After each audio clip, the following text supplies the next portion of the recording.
Amitabh, I would, want your view on what is your take on the employment situation and the likely recovery? Because while there are enough people who are working from home, there's always also been a percentage who have been laid off, and that has happened across uh, blue collar, gray collar, white collar. So, as you know, with your vast experience in this space, and also the fact that you also work with multiple sectors, uh, please do share your perspective with us on that. Thanks, Jyoti. Thanks, Jyoti. And just to build on the perspectives already shared with some of the other co-panelists, one thing that struck me is that after 90 days of this lockdown, we are in such a state that but if demand comes back to 50% of what it was in February, we are actually feeling happy about it. So, we are actually sort of seeing it as green shoots, which they are, no doubt about it. But, but the sobering thought really is that we are really in for the long haul. Because I believe that, and we are seeing this with all our customers at First Meridian. First Meridian is now amongst the largest staffing companies in the country. We offer a whole range of services and we work with a whole set of sectors. So we are clearly seeing that some sectors are, of course, completely decimated. So whether, where you look at the discretionary urban space, now that space is completely gone. Now, and when you look at the rural staple space, that space is really robust. That's continuing to move along very well. Urban staples is also sort of, it's going to come back much, much faster. And we're already seeing that. But the urban discretionary space is just completely gone. And I think we're in the, we are in for a very, very long haul. And sort of, if you look at what's happening to specific sectors of demand, we are seeing that overall, we are still down about 15 to 18%, almost 20% down. And we don't see that changing anytime very soon. Because some of these sectors, which are large people employers, such as cinemas, a lot of the malls and those kinds of things, they are not coming back anytime fast. Because, we were having a conversation the other day, and even if these sectors open up, let's ask ourselves, right? Tomorrow, if air travel opens up, how soon are we sort of rushing to get into an aircraft, right? And people are worried about safety. So there are two predominant, emotions that are right now that we are seeing. One is fear, and Aksh talked about that. Sandeep talked about that. In terms of, people are more and more concerned about the safety of their workplaces. So safety is a key. So this fear is leading to a concern for safety. The other is that there is a large amount of frustration that's there with many of these people, with the lockdown, with the lost opportunities, and with what's going to happen to their livelihoods.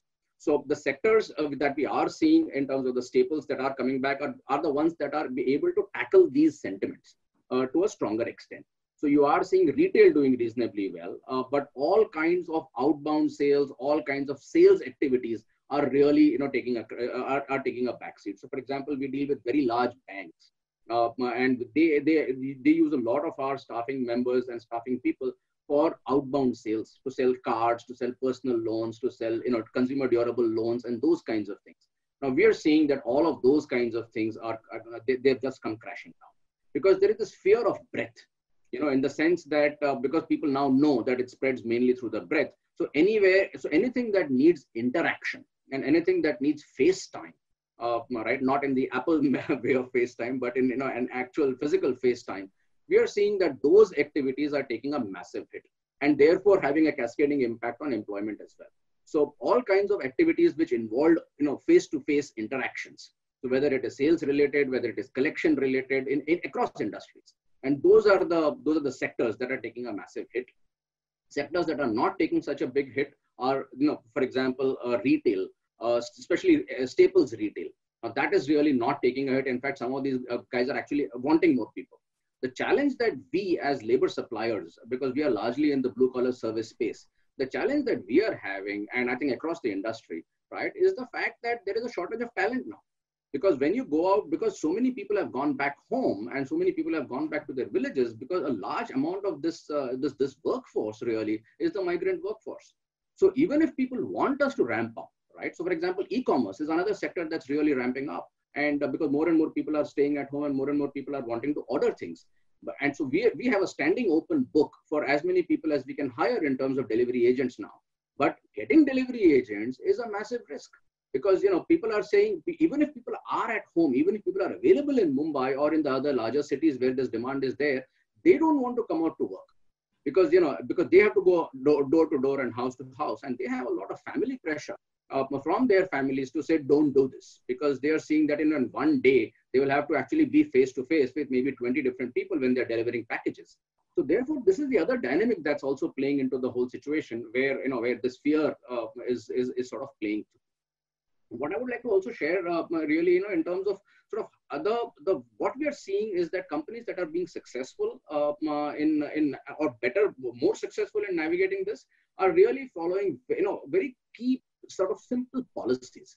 And what we are seeing ourselves in our own company, for example, right? So we have used three basic factors when we talk to our employees, and we find that, to get business back, one of the first things that we have to really do is to get the trust and the confidence of our employee back.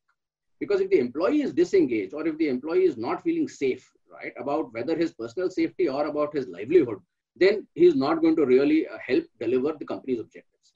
So therefore, to get this confidence back, right, there are two frameworks that we are dealing with, and that I also sort of am proposing. One is really a framework which is the CIA framework, which the C stands for communication, which is really open and frank communication. Because if you see that demand is not going to come back in a hurry, right, then it's best to tell employees that, look, it's not going to come back in a hurry, right? So it's not about making people depressed, but it's about being open, and it's being open about telling employees what's going to happen and what's not going to happen. So, for example, employees which expect the appraisal cycle. Now, the appraisal cycles and increments are a thing of the past. That's not going to happen this year, right? So, open communication about these things, I think, is it generates trust, because the employee then believes that you're not taking him for a ride. He's sort of clear in his mind, and he re-engages with his business. The second is investment in that relationship. And Sandeep, a lot of people talked about how when you talk about a B2B business, how you need to continue investing in that relationship, even though the business may or may not be there, because the customer may be facing a lot of issues. So this investment in the relationship, whether it is with the employee or whether it is with the customer, is really very critical. And this can be done in various different ways. So for example, if it's employees, and the fact that you're encouraging them to take, say, for example, e-learning courses, right, and adding value to themselves and suggesting to them what they can do, those kinds of things really demonstrate the fact that you are interested in his long-term career and that there is a long-term, right? Otherwise, you wouldn't really be talking to the employee about how he can add value to himself. Similarly, for customers, even though, and Aksh talked a lot about safety of the workplace and how they can do that, and just feeding information to people really shows an investment in the relationship. So I think apart from communication, the investment in the relationship is the other big thing that, I think is going to be a key part of how you retain share. Because some of the other panelists also talked about the fact that now in this space, getting new business is difficult. So therefore, retaining what you have, right, is going to be very, very key. The third aspect is really getting those anchors. That's the A of the CIA, right? Which is that how do you find the right anchors so that people see that not everything around them is changing. When so many things are changing, right, people need those anchors of certainty to say, these are things that are not changing. Right? And therefore, whether it's the value system of the company, whether it's the care culture that the company had, whether it's the other cultural cues that many companies have, right? Those things are not changing, and those things will not change. I think that's something which is very important. So in that CIA framework, the communication, the investment, and the anchors, I think those are things that are going to be very, very critical to a company in terms of whether they're dealing with customers or whether they're dealing with employees, in terms of retaining the best, retaining those customers, retaining those employees, getting their confidence, and then therefore getting them re-engaged in the future. Because then they see that my personal position is not really, something that's under risk, and therefore they are interested and engaged in what the future holds. So that's really, one kind of framework. The other thought that I did want to share is on the people pieces, which is really that, in a context like this, in a situation like this, I think all companies, and B2B companies also, and perhaps B2B companies in particular, right, have to really think about what are we doing in terms of three key things in terms of employee engagement and in terms of employee management. The main processes for employees really, right, are what? They are basically goal setting, performance management, and rewards and recognition. Now, in all of these three, to my mind, need a change in these circumstances. Goals can no longer be long-term goals. I would propose that even an annual goal, for example, now is too long. You need to now start getting into maybe weekly goals, not even monthly goals, but maybe even weekly goals, right? To say, okay, so what is it that we are wanting to do this week, right? And let's just list out what we are wanting to do this week and get that done, right? So how goal setting is done, I think, and how achievable those goals are is going to be one very key aspect. The second key aspect is really in terms of performance management. Because once once you have a certain set of goals, now how do you really look at performance in these kind of circumstances? Do you still go and implement a bell curve, for heaven's sake, right? And do you still do those kinds of practices, for example? So how you do performance management and how you look at giving your employees confidence to say that the company continues to be extremely fair in its performance management, right, is the second key piece to my mind. And the third, which is linked to performance management, is really in terms of rewards and recognition. So how are you rewarding your people, and what kind of, because fixed increases in linked to appraisal cycles is a thing of the past in many companies. In fact, in most companies, and people are talking about 25% cuts and 30% cuts. The era of increases, frankly, I think for the next 2 to 3 years is out. It's not going to happen. So therefore, how do you link rewards more to immediate goals, more to things which are more variable, so that people see that their performances are being recognized and that they get rewarded for it, at the same time not expecting the fixed remuneration increases that have been happening in the past. So I think this set of pieces will give confidence to the employee, make the employee re-engaged, and that re-engagement to an extent will ensure that the relationship investments happen with the customers, and therefore you are ready to capture the customer demand and serve the customer once his demand comes back, because we are talking in the B2B context, and our business really depends on the customer's business. And if the customer doesn't see business, then obviously we don't see any business. So those are some broad thoughts, in terms of where we are, and in terms of what I see ahead, and the kind of things in terms of practices that companies might want to think about in terms of, as they come back.